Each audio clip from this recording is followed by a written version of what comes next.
I'm Mr. MegaManFan, and today on Genesis Does, we're looking at a game that never came out in North America. This is Speedy Gonzales in Cheese Cat-astrophe, or if you're playing it on Sega Master System or Game Gear, Cheese Cat-astrophe starring Speedy Gonzales. Go either way with it, it doesn't really matter. But what does matter is this is a European exclusive, and I really don't know why, because the whole political correctness thing that now surrounds classic Looney Tunes cartoons didn't exist so prominently in the mid-1990s when this came out.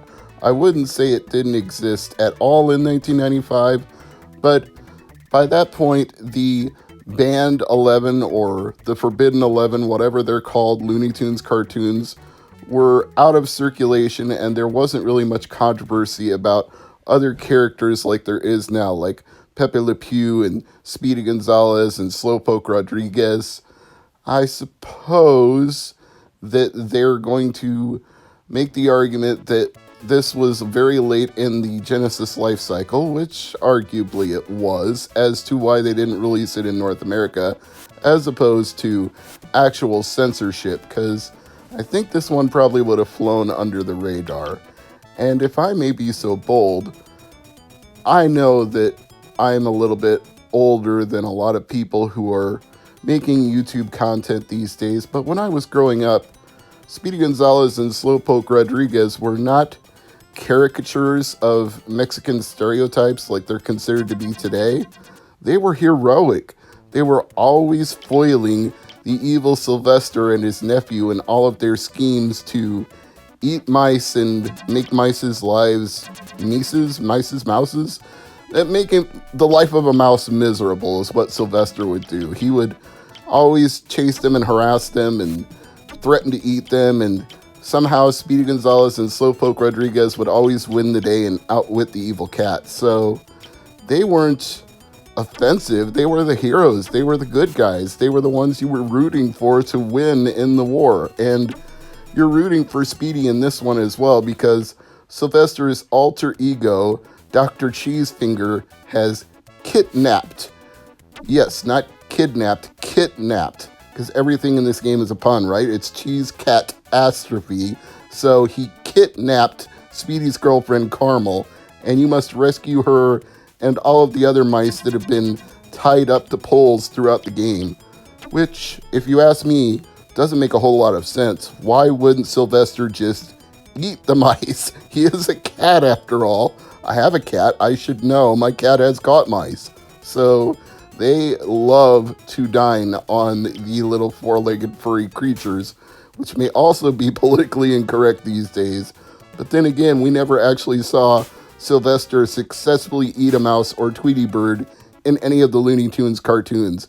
He might get them into his mouth at some point, but he'd always get whacked on the back by Granny holding a broom, and he'd have to spit out whatever he had in his mouth. So try as he might, he never actually succeeded. But enough about modern concerns for political correctness. How does the game play, and is it any good? Well, it's a little bit of a mixed bag. Your three buttons on a standard Genesis controller either cause Speedy Gonzales to make a speed dash, cause him to jump, or cause him to throw his sombrero. And you don't really want to throw the sombrero too much because you have a limited stock of them and you have to replenish them, so you gotta save them for the points at which you actually can't defeat a boss or an enemy any other way than with a projectile. Now, due to Mario and Sonic influences here, you can kill the enemies by simply bopping them on the head with a jump and a land on top. Most of the time. The game is a little inconsistent about how it applies that rule. For example, if you run into Sylvester Jr. and he's throwing things at you, so you think, I'll just bop him on the head to get him out of the way, that doesn't work. He's immune to being bopped, so forget about it. And if you see birds flying overhead and you think, I'll just jump up and bop them on the head so they don't swoop down on me, forget about it. They will absorb the punishment and give you a hit in return. When you take too many hits, you lose a life. At least it's not a one hit you die game, and at least it's not a one life to live game. You do get multiple hits and multiple lives, so it's not overly punishing, but the inconsistencies do bother me. Another one that crops up in the gameplay is these boxes on the ground. Presumably Acme has just airdropped a bunch of things into Mexico, and they're either to help or hinder you, but they sometimes break open and sometimes don't. When they do break open, they usually reveal a hidden area that has a mouse you need to rescue and extra items that you can collect, as you can see from this example. So I just rescued a mouse, and now I have to go back and jump up out of the hole, which is like putting on moon gravity, which you just soar up into the air until you get back to the top. So that's fun, but it's just weird that sometimes the boxes break and sometimes they don't. And sometimes you can bop the enemies and sometimes you can't. And the speed dash is probably best avoided because there are lots of enemies littering the ground, and if you speed dash, you're gonna run into one, and unlike Sonic, you don't go into a ball when you speed dash, so you're gonna whack into them and lose a hit point.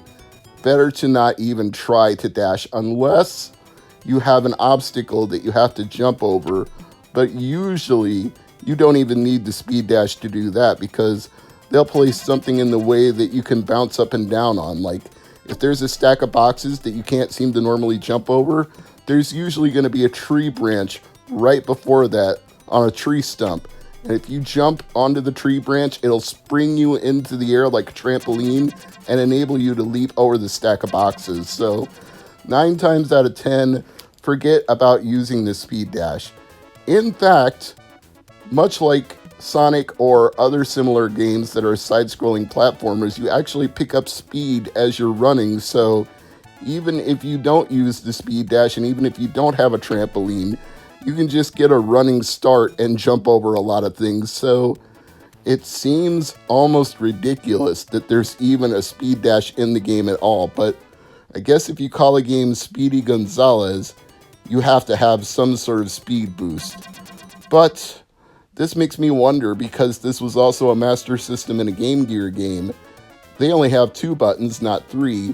So did they just not have a speed boost, or did they combine 2 functions into 1 button? Inquiring minds want to know. Now I'm going to have to play the other versions of the game to figure this out. So as far as contemporary reviewers were concerned, this was not a huge hit. Electronic Gaming gave the Game Gear version 5.5 out of 10. I can't even find a Mega Drive review of it, so that may or may not be a reason that it was never released in North America, because if the versions of it that were released in Europe got mediocre reviews, then why even publish a title that you're not assured is going to succeed in the market? To be perfectly fair, as fond as I was of Speedy Gonzales and Slowpoke Rodriguez as a kid, I was born in the 70s and grew up in the 80s, so by the 90s, I'm pretty sure that Speedy Gonzales was not necessarily relevant to kids, and that's always your first audience when you're marketing a video game, is the under 18 set, and then the 18 up mature games. And then, of course, there's the adult gamers who play and collect games in their 30s, 40s, and beyond. But if you want a game to be a huge commercial success, you're probably going for anywhere from 12 to the age of 29 with a disposable income. And those kids weren't necessarily going to buy a game based on Speedy Gonzales, especially in 1995. I think we're talking about the era of like Doom and Duke Nukem 3D and Castle Wolfenstein and things that were a little more edgy than a cartoon starring a mouse wearing a sombrero. Now, in Europe, this probably had a better chance because they may still run classic Looney Tunes cartoons on television in European countries, so I can see that having more of an audience. It's like Woody Woodpecker cartoons in Brazil. The reason you see Woody Woodpecker on Sega Master System in Brazil is because that cartoon has been airing on a regular basis for decades in Brazil. It's hugely popular there. It's just one of those cultural quirks. So I'm going to assume Speedy Gonzales had more traction in Europe compared to the United States. But the bottom line is, I don't think this is a great game or a terrible game. It's just sort of there, you know? It's in between. The platforming is a little bit sloppy and hard to control, especially when you randomly, well, not really randomly because you're picking up momentum as you run forward, but it feels random when you're playing. You get sudden speed boosts and you either bounce off of one enemy to the next in a chain, or you just crash into them and get a game over. And my cat is complaining about that. Maybe it's because he didn't get to eat Speedy Gonzales. So I'm going to go tend to him and say thank you for watching Genesis Does. And I'll be back next week with another new game. So stay tuned. Genesis Does is always here every Thursday, 8 p.m. Eastern, 7 Central. Yes, Tango, I know you didn't get to eat the mouse. I'm sorry about that. We'll be back soon with more Genesis Does. Until then, this is Mr. MegaManFan and Tango saying thanks for watching.